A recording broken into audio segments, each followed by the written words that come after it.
Welcome to Rev Up Your Leadership with Hilda Gann, the podcast for forward-thinking, proactive leaders who believe in a people-centric approach to business. Whether you're an executive, a seasoned manager, business owner, or a novice manager, this show is for those who know that putting people first drives real, lasting success. Each episode, I sit down with passionate guests, leaders who share real-world experiences, proven frameworks, and insights from their industries. Together, we explore what it takes to lead with impact, stay ahead of the curve, and build thriving, future-ready organizations. If you're ready to lead with purpose, inspire your team, and think strategically, it's time to rev up your leadership and rev up your success. Welcome to another episode of Rev Up Your Leadership. Today, my guest is Jill McPherson. Jill is a communications expert. She's an educator, facilitator who helps people communicate with more courage, compassion, and clarity. She's trained in nonviolent communication and works with teams and leaders to build trust, navigate conflict, and shift out of power over dynamics, that quiet block connection.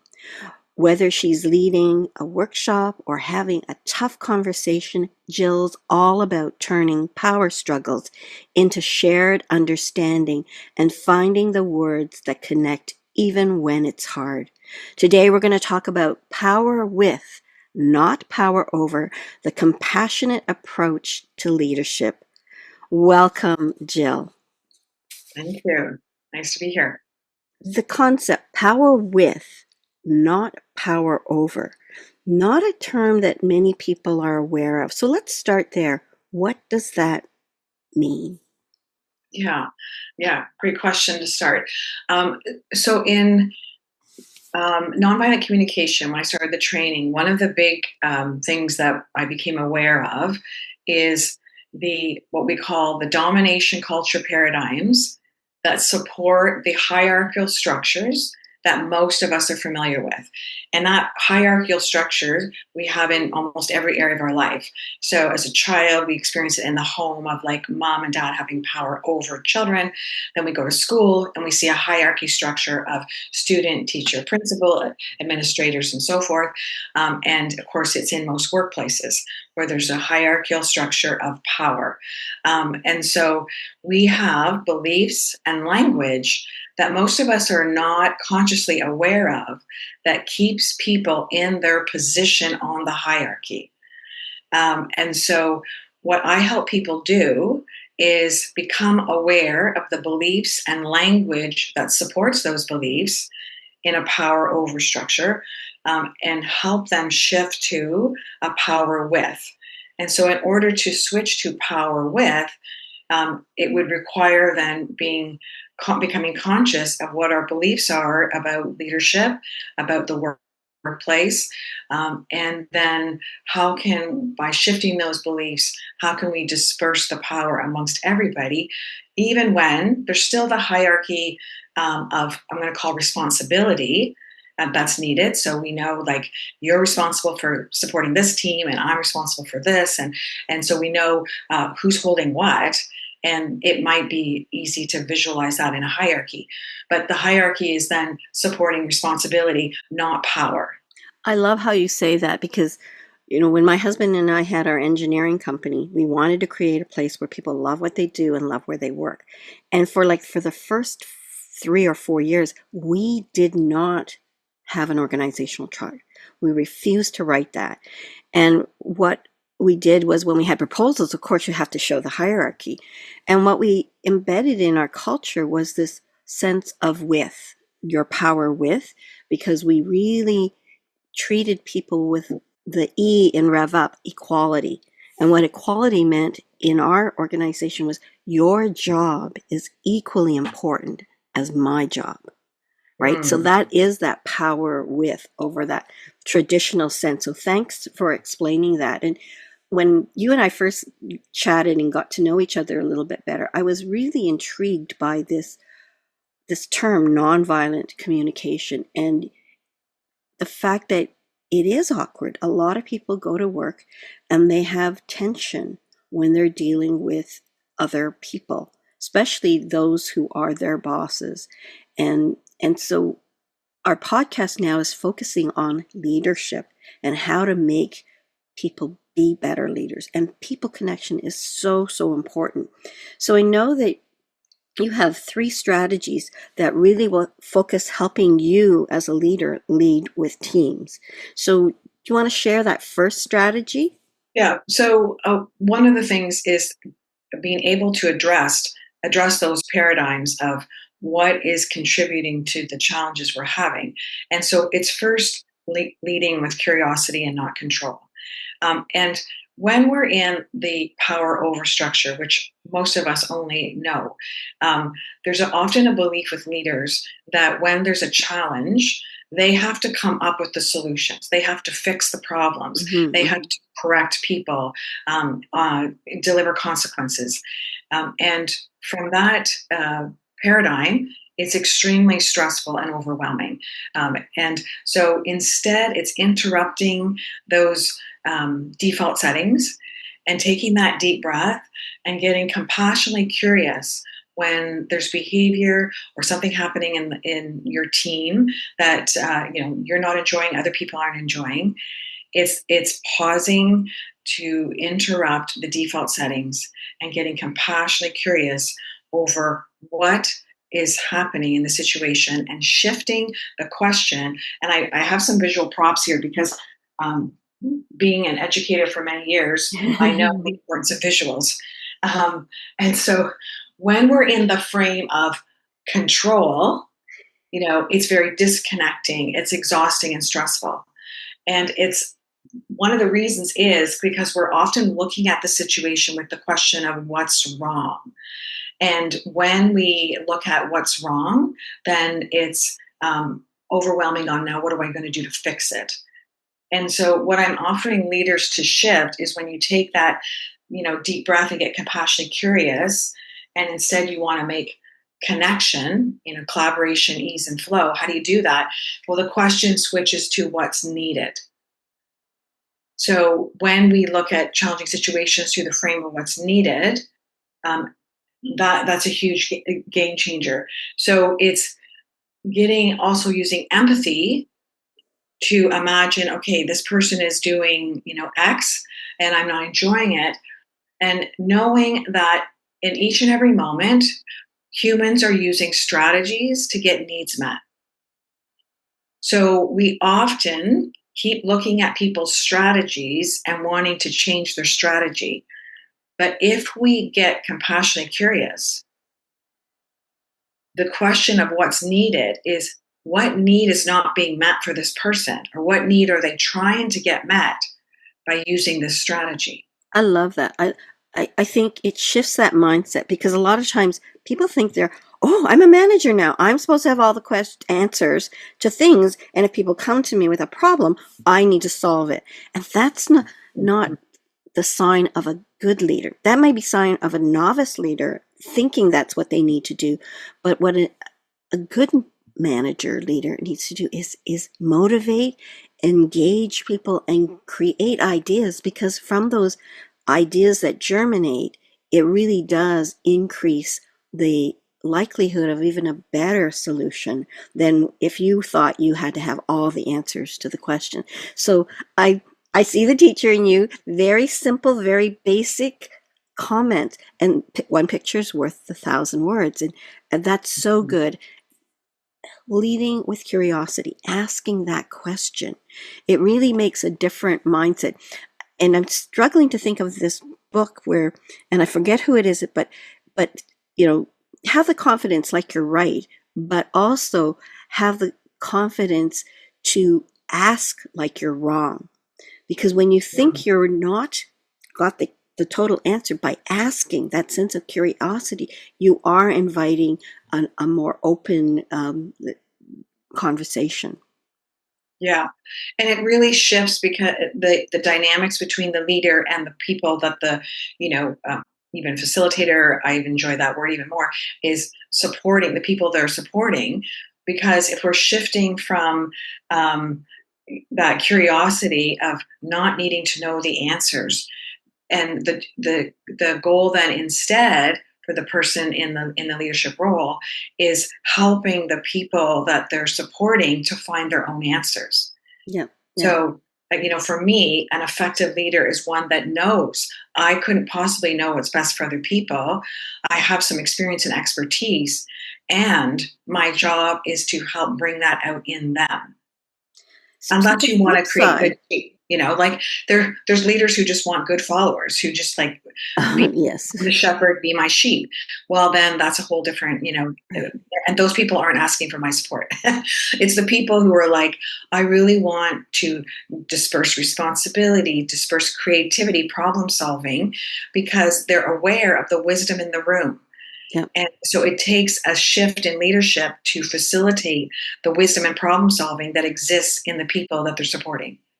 And let's just dive into that just a tiny bit more. Is that when you're new as in your role, a recent grad, sometimes you expect the leader to know all the answers.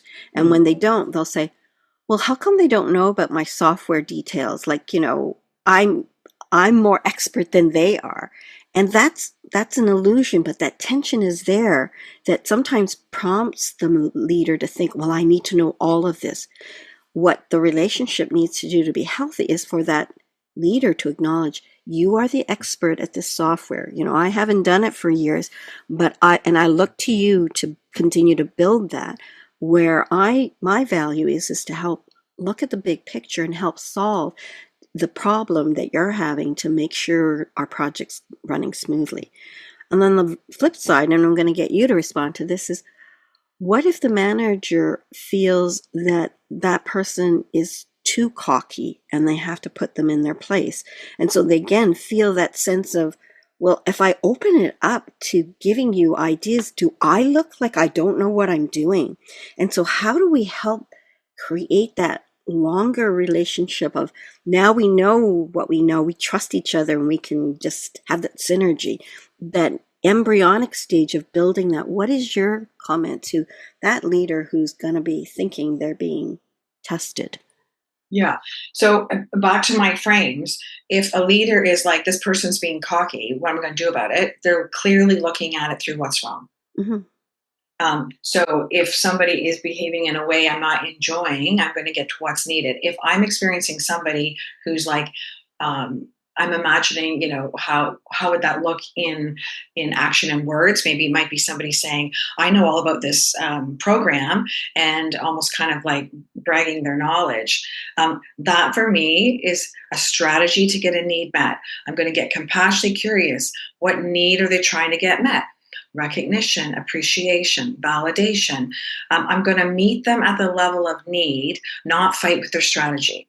A lot of people were educated to fight with strategy because conflict can only happen at the level of strategy. I don't like your cockiness. I got to put you into place. Okay, now they'll find another way, another strategy, likely one even more unenjoyable, to continue to say, do you see me? Do you recognize my value? Am I good enough?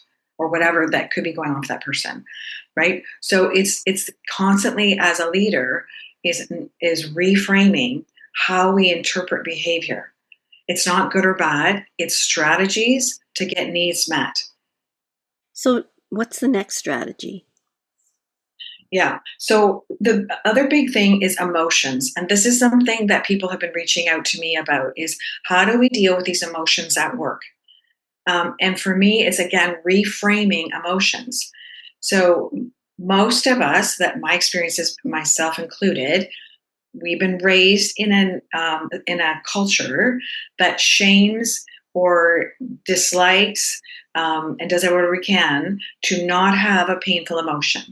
So That's true. when That's painful true. emotions So much come up, avoidance, so much stress from so much avoidance. yeah, yeah. So when painful emotions come up, then often people go right into strategy to not feel the painful emotion. And what I help to educate, particularly leaders around, and educators, is that emotions are messengers. So if we ignore the messenger will keep knocking and getting louder and louder. So we need to listen to the emotion and support people that, again, when a painful emotion is coming up, it's an indicator of an unmet need. And I, don't expect people to see it from here, but I work with people in workshops, and I will give them this list of feelings. And when they're talking about a difficult scenario, I ask them, pick some words when you're in that scenario of how you're feeling. If it's painful emotions, we know there's an unmet need, and so then I have my needs list.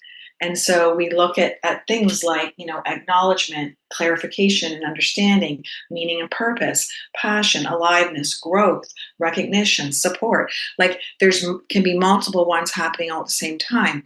And we do that for ourselves, and then we can extend that to somebody else. So it's always too about empathy first with yourself, so you regulate your own nervous system. Because if I'm triggered by your behavior in my team, then my first job is to take care of my nervous system and what's going on for me, owning my trigger, so that I can then meet you and support you through your painful emotion.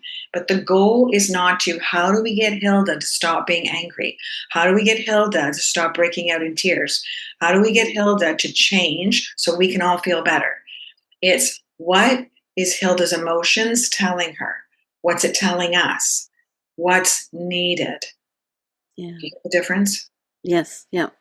Yeah. And I think sometimes as leaders, they don't know how to start that conversation, right? Right. And can I interrupt you there? People Please. often don't know how to start the conversation because there's two painful beliefs in domination culture paradigm that stop us from those conversations. One is, as a leader, I already have to have the answer before we talk, which is false. And two, what's like the frame of what's wrong. Yes. So there's something here for me to fix. So I got to figure out how to fix it. I have to have the solutions for everybody. And that thinking is disconnecting and extremely stressful for everybody involved. And I know so many managers who kind of say, "Oh, I have to deal with this. Well, maybe Thursday, maybe next week, right?" And then when they do it, they've already got the solution, and they're telling. It's a telling situation. So I do my own difficult conversations training, and the first thing is start from neutrality. State the facts, but share. So what's what? Tell me more about what's going on, so that you have that dialogue. And for those who are anxious, they don't have to have the prepared recipe. They don't have to have all the steps. They listen and then they learn. And from that, collaboratively, we figure out where are the next steps, right? So I love that. And I think sometimes people use carrot stick. Oh, give them a compliment and then let's share with them the problem. And I remember as an early manager thinking, when people do something well, I'm going to share that with them. And one of the persons was our housekeeping assistant, and she was doing a really good job of caring for patients. So it wasn't housekeeping; it was nursing assistant in some ways. And so she was taking people to various tests, and she was so dedicated, motivated, smiling, doing a great job. And I told her, and she says, "Okay, so yeah." And I repeated the compliment several times. By the third time, she said, "So tell me what's wrong." She was so used to, in her previous life, being told, "Hey, you're doing a good job," but and so she was programmed now to think there was always something at the end of a compliment. Mm-hmm. Yeah, for sure. I mean, and that reminds me then of feedback, right? So that's a huge another part of support system that I offer people is navigating the feedback, because we need to reframe the feedback we're used to in a power over structure, which can be quite painful. And a power with feedback system is very different. Yeah, and it's not mainstream. People have been, as you say, from the time they were children raised in this power over, because there's always been somebody power over. So as I said, when we first chatted and I learned about this nonviolent communication, I was very, very intrigued and thought that this is something that leaders need to listen to. Today we need to have our ability to connect even better than we have in the past. And many leaders are not equipped to it, partly because of the way we've been programmed through all of these years, and a lack of education in learning how to connect with people. We didn't learn how to play nice in the sandbox. We didn't learn how to play nice in university. We used to pick the people that worked best with us so we could get an A. And those that didn't follow, did we help create a healthier dynamic? No, we just ignored them and let them do their thing and complain later to the professor saying, hey, they deserve a C minus because they didn't really do anything. Mm-hmm. Yeah, we're not good in institutional education in teaching collaboration, problem solving, how to navigate conflict. And in fact, a lot of adults fearing conflict is from their childhood experiences. I mean, think of how many times do we punish children for having conflict? We punish them for not having the skills we never taught them. Yes, yes. Right. And then, as you say, leaders get into leadership positions. Often, I've heard this story many times of leaders confessing that the reason they have this position is because, they were in a team and they kind of know the most of the team. So now they got bumped up, or somebody, retired or left. And so they get bumped up, not because they have leadership training, but they have content knowledge. Yes. And content knowledge does not mean you are trained to be a leader. And I just even think of, for a quick example, my son did 3 years at Fanshawe for construction management. The management is in the word. I asked him, did you ever have a psychology course? Did you have a communications course? Anything? Nothing. So I said, wow, what did Fanshawe think? The rebar was going to place itself? Like you're leading humans to do construction. So he was educated in the content of construction, but he was not educated in how to lead humans doing construction. Yeah. If anything, AI and COVID, the pandemic, has really taught people that human connection is important. And even as we move forward, embrace AI and it becomes part of our DNA, this key of connecting with people needs to happen. So more and more people like you, people like me, are really going to be valued for bringing that to the organization, to the individual, to the leader. So it's really important work. And as I said, I was so intrigued by what you had to say and what you had to offer. I hope you're enjoying this episode of Rev Up Your Leadership with Hilda Gann. Are you looking to build stronger teams, enhance communication, or lead with a people-first approach? I'd love to invite you to a free 30-minute discovery call to explore how we can help you with strategic HR consulting, leadership training, and team and communication effectiveness training. Visit peoplebrightconsulting.com to book your call. Now let's get back to the episode. And let's go on to point 3 of your leading your team strategy. Yeah, and I think we've sort of alluded, and we'll just kind of go a bit deeper, is reframing conflict. So many people, I just had another organization contact me yesterday. They want a feedback system, and they want to know how to avoid conflict, right? Avoid conflict, right? So how can we inform each other, get on the same page, and then there's no confrontation or conflict. And my invitation is to really reframe conflict. Mm-hmm. Conflict is simply a breakdown in communication. Nothing's gone wrong here. Nobody's bad. It's simply two people or parties that are not able to hear each other.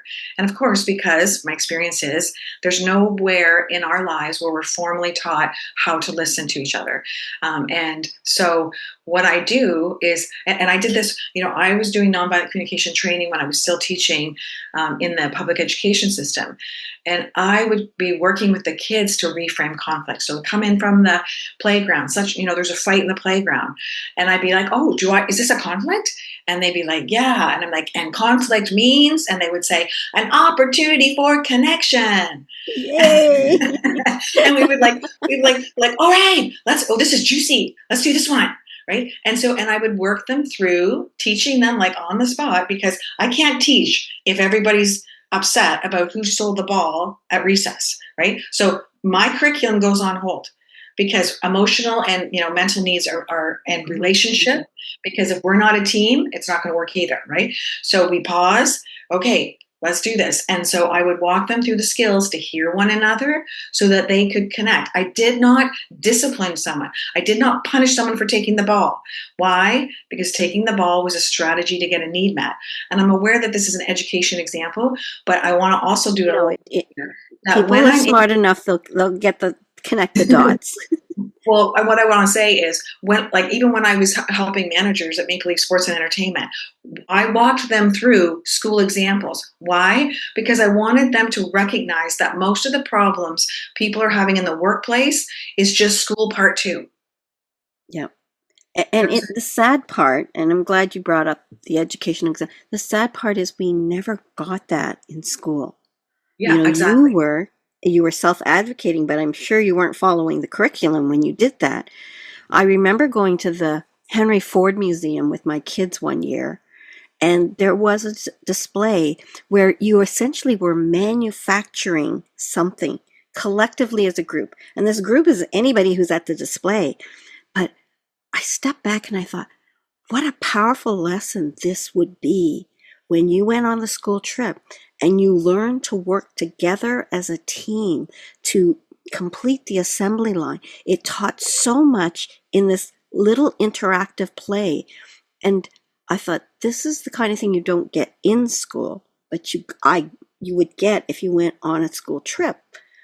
So where is it that we can learn more of these examples to play, to build a team collaboratively? And that's the joy. That's the joy that my husband and I had in creating. We had our ups and downs, but we really did create a place where people love what they did and love where they worked, and they respected each other. I remember going back to a reunion that one of our staff organized of our former iTrans staff. And on that particular day, I had worked over the years to create this culture, but I knew it wasn't just me, it was a team effort. But when I looked at the room and the 30 odd people that had come back for the reunion, I realized these are all ambassadors of that belief system, of caring for people, of treating people as equals and valuing them. And so, I love the work that you're doing, helping people to reframe conflict, because when you build trusting relationships, then there's going to be that benefit of the doubt. When you have what you feel is unsafe, psychologically unsafe, or conflict, every little action is treated as a what's wrong and a conflict, as opposed to when you create that healthy culture, it's creating, what do we need to do? What do I need to do for you? What do you want? And creating that. So I love this create a repair culture. Yeah. Yeah. And not being afraid of those emotions, but using them as messengers that there's unmet needs. And then how can we collaborate to meet, to meet needs? I know you mentioned that uh, you did this for Maple Leaf Sports and Entertainment Center. Did you do you find that the light bulb goes on, and where are those aha moments for people? Actually, most of them are when we're doing role play around school, because many of them are still holding on to memories of those like emotionally wounding moments in school. Um, and and two is the exercises I put them through. So I really try not to, when I do workshops, I don't want to talk at people. I also know as a teacher, the research on attention span and being talked at is not an effective way of learning. Doing is the effective way. So I make sure that we frequently, as much as I'm allotted time, as much as possible in the time frame they've hired me for, to put them through exercises so they understand and can start understanding that, recognizing their domination culture paradigms, and then finding space to, can we shift and start letting those go? Because I do help point out to people that my experience is most of us are walking around with belief systems we did not choose. we are functioning in systems that we did not create. So it's really about getting conscious to make those shifts of really witnessing their own internal belief systems and through exercises, and that's when light bulbs go off. That's when tears start flowing. It can be a quite intense workshop. I love what you said, because I think it's the power to help people shift so that they have a better life, that they have less conflict, tension, and it's within. It's understanding what you Absolutely. can do within and reframing your mind to think in a more open, as you say, curiosity. Lead with curiosity. When we open our mind to learning about ourselves and others, we become more understanding. We can shift this to, I love that term, nonviolent communications. Yeah, and just and being totally aware. So, I mean, if there's anything I want to really kind of hit home and summarize all of this, is what I do to support people in the internal shift. Because if an organization calls me and says, I want you to fix this problem, give me the checklist, I'm not your person. Yeah, I am yeah, the yeah, person who's going to yeah. come in and help you with the internal system that's creating the problems. So we're not going to do checklists to try to address symptoms. We're going to find out what's causing them in the first place. And if we don't do that, then you're just going to be calling me back, in a year saying the problem still exists. Right? Because we need to address the cause, not the symptoms. Yes, and I love how you say, they'll I'll use, interactive play, because that's what I do in my sessions. I'll use interaction and role playing to help them, and in the amount of time they give me. And so I've learned to say, I can do it in an hour, but it's just me sharing the information they need to process it. Give me another half an hour and it will be that much more meaningful. So I've learned to set my boundaries now instead of saying, oh yeah, I can do that in an hour. Yeah. Yeah. Yeah, I can do that Yeah. in an hour, but will they Yeah. will they internalize it? Will they shift and make a difference? No. So knowing those boundaries. So I'm just laughing at this, but also You letting know, people know out there, if you bring on somebody, make sure it's meaningful and make sure that you spend that extra time, because it can make that difference when people can spend the time to internalize then and there, not 2 weeks from now, but then and there, because that's when the aha moments and the takeaways happen. for sure. Yeah. Like I'm kind of like a 90 minutes like minimum. But ideally, the ideal is say like 2.5 hour workshops so that there's one, then time for integration, come back a week later or more. And then now I deal with all the yeah buts and all the kinks that went in their attempts. And then we just dive even deeper. Yeah. So what's next for you, Jill? Yeah. Well, continuing to do workshops in corporate. I love also, I'm very passionate about speaking to educators. And so starting in the fall, there'll be more plans to get in front of staff, administrators. So I'm excited about that. In fact, I'm going to New Orleans in October to speak at an educators conference there. So I'm just excited that there's these organizations that are really wanting to evolve the paradigms within institutional education. And yeah, I still keep a few one-to-one clients, but my calendar is filling up now with businesses and organizations who are wanting to shift their approach to leadership, and I'm really excited about supporting people through that. Well, I wish you a lot of success and best wishes. Your messaging, your ability to make a difference for people is well heard. And I want to thank you very much for coming on. How do people get a hold of you? The best way is just going to my website, jillmcpherson.com, and you can message me through there. Of course, I'm on, all the social media platforms, so it wouldn't take long to find me there as well. And then we can have a consultation chat and then go from there and find out how I can support you. And for those who are listening, it's McPherson with an MC. Yes, thanks for clarifying. Yes, It's okay, MC. because there's the MAC version, That's right. so some of Yeah. my people are just hearing the audio and stuff. Well, thank you very much. I want to share that when we first talked, we realized that this isn't just a one part, it's a two-part series. And the second part is dealing with the question we often get is, well, what happens? I'm going to try to do my best to be a better leader, but I'm having so much difficulty with my leader, my manager. How do I deal with that? So if you loved what you heard, stay tuned for part 2 of this series, where we will talk more about how we create healthier relationships, and both as leader and somebody who has a leader that they are working with that may not be quite as easy to deal with. So thanks again. If you love this, give it a thumbs up and do subscribe, because we will have many more guests who really will help you rev up your leadership. Thanks for tuning in to Rev Up Your Leadership with Hilda Gann. Be sure to like, comment, and subscribe to our podcast on YouTube and Spotify to stay up to date with our latest episodes. For more leadership and HR tips and strategies, and to learn how you can create a people-centric workplace, visit our website at peoplebrightconsulting.com.